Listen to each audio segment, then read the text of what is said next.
প্যারাগুয়েতে আর্জেন্টিনার জার্সি নিষিদ্ধ, লিওনেল মেসির জনপ্রিয়তার সামনে এসব নিষেধাজ্ঞা টিকবে কি? এমন প্রশ্ন হাজারো ভক্তের মনে।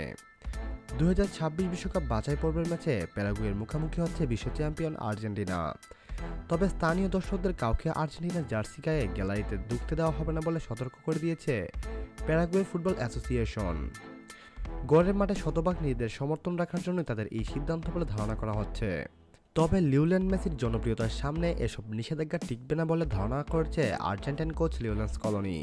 প্যারাগুয়ের আসেনসিওতে বাংলাদেশ সময় শুক্রবার ভোর 5:30টায় অনুষ্ঠিত ম্যাচটিকে ঘিরে প্যারাগুয়ের ফুটবল অ্যাসোসিয়েশনের ব্যবস্থাপক বলেছেন, আমাদের দলের জার্সি ছাড়া অন্য কেউ শার্ট পরে ঢোকার অনুমতি আমরা দেব না।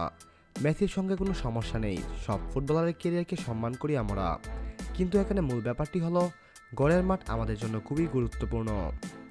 বিষয়টি নিয়ে প্যারাগুয়ের কোচ গুবেজুকো আলফেরো বলছেন, জার্সি নিষিদ্ধ করা নিয়ে আমার কিছুই করার নেই, এটা নিয়ে কোনো ধারণা নেই আমার ধারণা সম্ভাব্য সংঘর্ষের মাত্রা কমানোর জন্য এটা করা হতে পারে।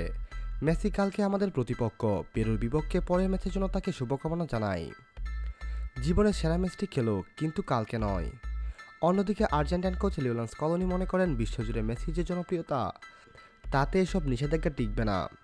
তিনি আরও বলেন, যৌক্তিকভাবে চিন্তা করলে প্যারাগুয়ের ভক্তরা তাদের ফুটবলারদের জন্য নিজেদের জাতীয় দলের জার্সি পরতেই চাইবে। তবে লিও তো এসবের চেয়েও শক্তিশালী, এবং অবশ্যই সেখানে গ্যালারিতে আর্জেন্টিনার জার্সি থাকবেই। এর মানে এই নয় যে তারা প্যারাগুয়েকে সমর্থন করেন না। তবে ফুটবলের লোকেরা যখন লিওকে স্বীকৃতি দেয়, এটা খেলাটির জন্যই ভালো। কেবল জার্সি গায়ে চাপালে কেউ আর্জেন্টিনার ভক্ত হয়ে যায় না।